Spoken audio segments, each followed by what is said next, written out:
Chapter 6. The beginning of Uncle Andrew's troubles. "Let go! Let go!" screamed Polly. "I'm not touching you," said Diggory. Then their heads came out of the pool, and once more the sunny quietness of the wood between the worlds was all about them, and it seemed richer and warmer and more peaceful than ever after the staleness and ruin of the place they had just left.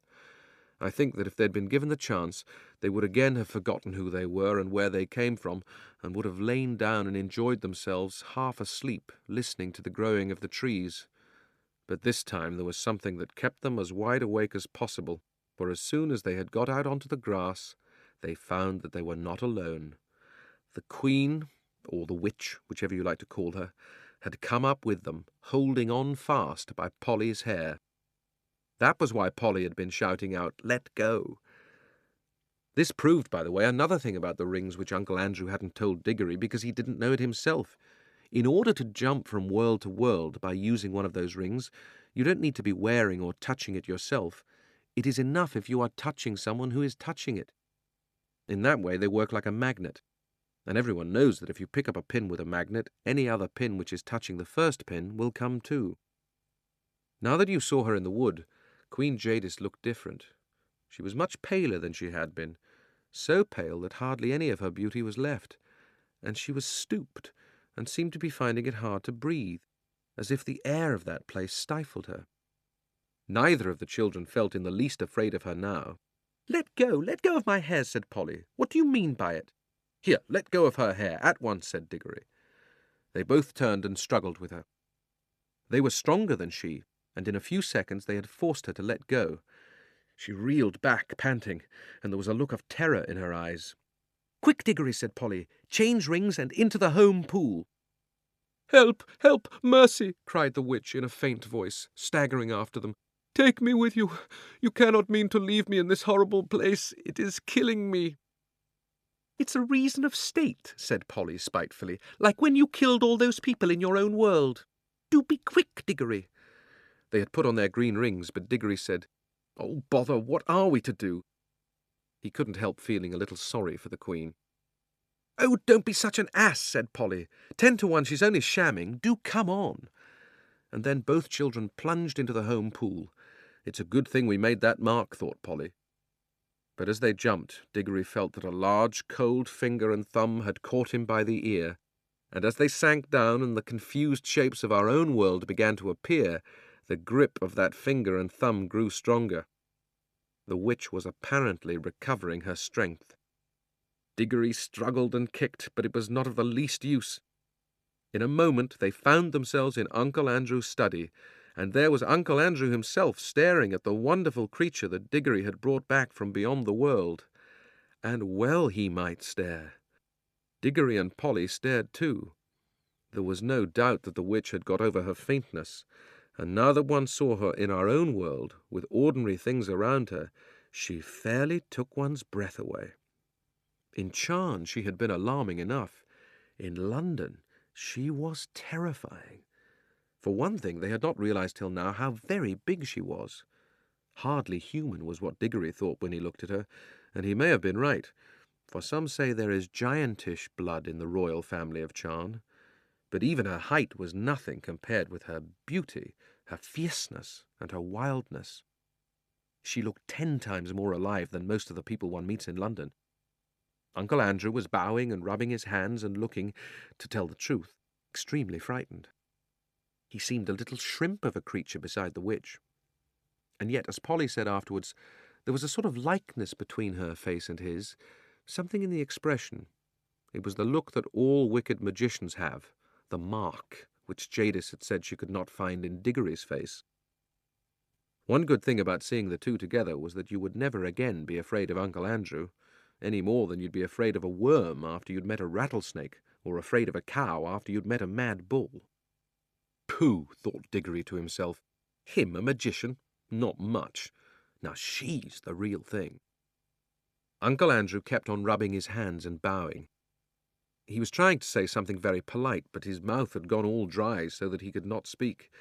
His experiment with the rings, as he called it, was turning out more successful than he liked, for though he had dabbled in magic for years, He had always left all the dangers, as far as one can, to other people. Nothing at all like this had ever happened to him before. Then Jadis spoke. Not very loud, but there was something in her voice that made the whole room quiver. "Where is the magician who has called me into this world?" Ah, madam," gasped Uncle Andrew. "I am most honoured, highly gratified, a most unexpected pleasure. If only I had the opportunity of making any preparations, I— "Where is the magician, fool?" said Jadis. I am, madam. I hope you will excuse any liberty these naughty children may have taken. I assure you there was no intention." "You," said the Queen in a still more terrible voice. Then in one stride she crossed the room, seized a great handful of Uncle Andrew's grey hair, and pulled his head back so that his face looked up into hers. Then she studied his face just as she had studied Diggory's face in the Palace of Charn. He blinked and licked his lips nervously all the time. At last she let him go, so suddenly that he reeled back against the wall. "I see," she said scornfully.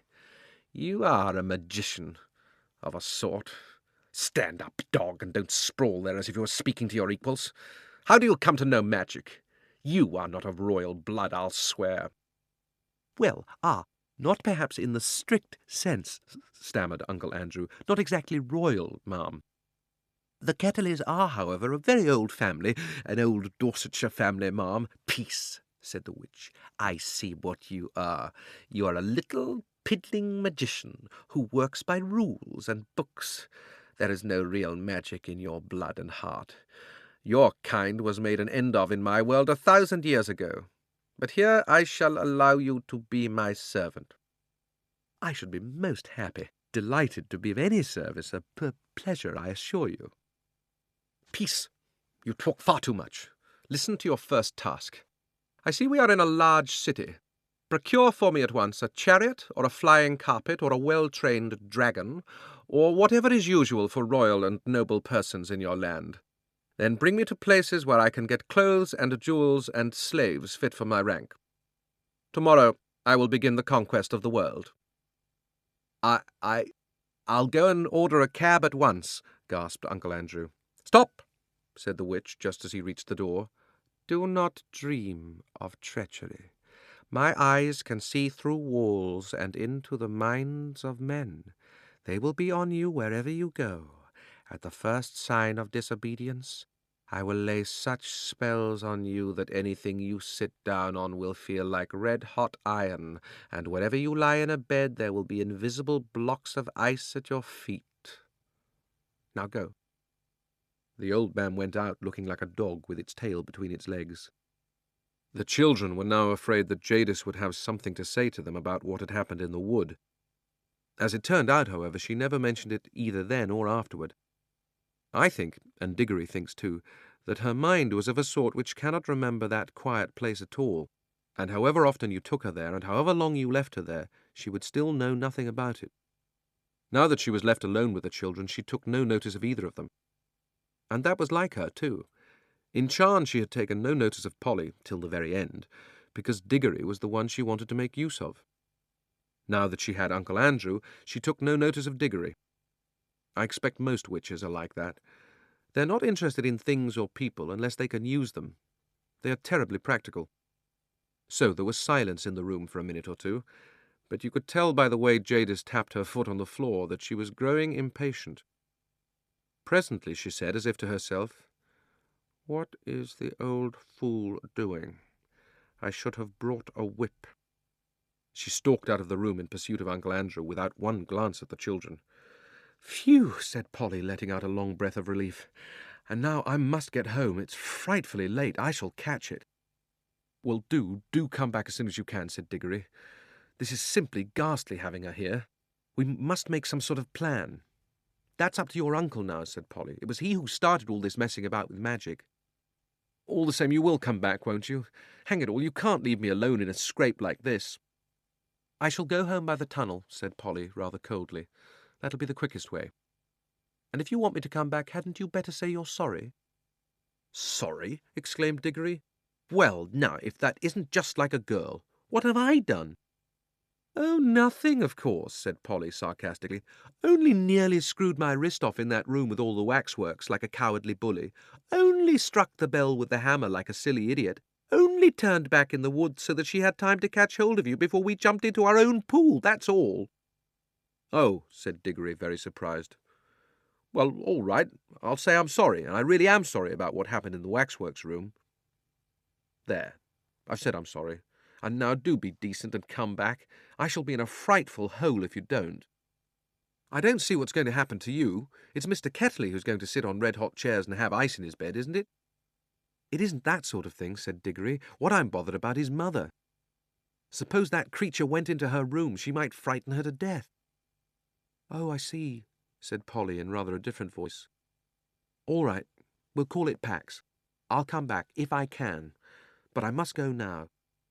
And she crawled through the little door into the tunnel, and that dark place among the rafters, which had seemed so exciting and adventurous a few hours ago, seemed quite tame and homely now.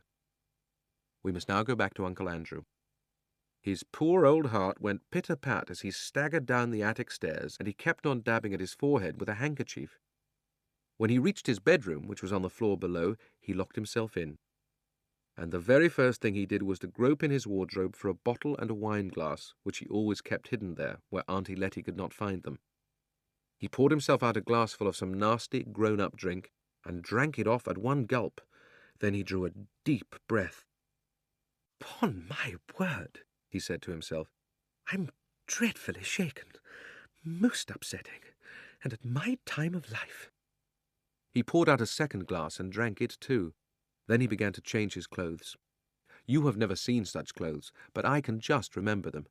He put on a very high, shiny, stiff collar of the sort that made you hold your chin up all the time. He put on a white waistcoat with a pattern on it and arranged his gold watch chain across the front. He put on his best frock coat, the one he kept for weddings and funerals. He got out his best tall hat and polished it up. There was a vase of flowers put there by Aunt Letty on his dressing table. He took one and put it in his buttonhole. He took a clean handkerchief, a lovely one such as you couldn't buy today, out of the little left-hand drawer and put a few drops of scent on it. He took his eyeglass with a thick black ribbon and screwed it into his eye. Then he looked at himself in the mirror. Children have one kind of silliness, as you know, and grown-ups have another kind. At this moment Uncle Andrew was beginning to be silly in a very grown-up way. Now that the witch was no longer in the same room with him, he was quickly forgetting how she had frightened him and thinking more and more of her wonderful beauty. He kept on saying to himself, "A damn fine woman, sir. A damn fine woman.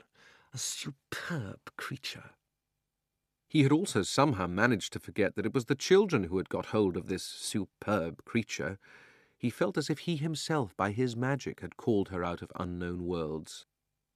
"Andrew, my boy," he said to himself as he looked in the glass, "you are a devilish well-preserved fellow for your age. A distinguished-looking man, sir." You see, the foolish old man was actually beginning to imagine the witch would fall in love with him. The 2 drinks probably had something to do with it, and so had his best clothes, but he was in any case as vain as a peacock. That was why he had become a magician. He unlocked the door, went downstairs, sent the housemaid out to fetch a hansom — everyone had lots of servants in those days — and looked into the drawing-room. There, as he expected, he found Aunt Letty. She was busily mending a mattress. It lay on the floor near the window, and she was kneeling on it. "Ah, Letitia, my dear," said Uncle Andrew, "I have to go out. Just lend me £5 or so, there's a good girl." Gel was the way he pronounced girl. "No, Andrew dear," said Aunt Letty in her firm, quiet voice, without looking up from her work. "I've told you times without number that I will not lend you money." "Now, pray don't be troublesome, my dear girl," said Uncle Andrew. "It's most important. You'll put me in a deucedly awkward position if you don't." "Andrew," said Aunt Letty, looking him straight in the face, "I wonder you are not ashamed to ask me for money." There was a long, dull story of a grown-up kind behind these words. All you need to know about it is that Uncle Andrew, what between managing dear Letty's business matters for her, and never doing any work, and running up large bills for brandy and cigars, which Aunt Letty had paid again and again, had made her a good deal poorer than she had been 30 years ago. "My dear girl," said Uncle Andrew, "you don't understand. I shall have some quite unexpected expenses today. I have to do a little entertaining. Come now, don't be tiresome." "And who, pray, are you going to entertain, Andrew?" asked Aunt Letty. A most distinguished visitor has just arrived." "Distinguished fiddlestick," said Aunt Letty. "There hasn't been a ring at the bell for the last hour." At that moment the door was suddenly flung open. Aunt Letty looked round and saw with amazement that an enormous woman, splendidly dressed, with bare arms and flashing eyes, stood in the doorway. It was the witch.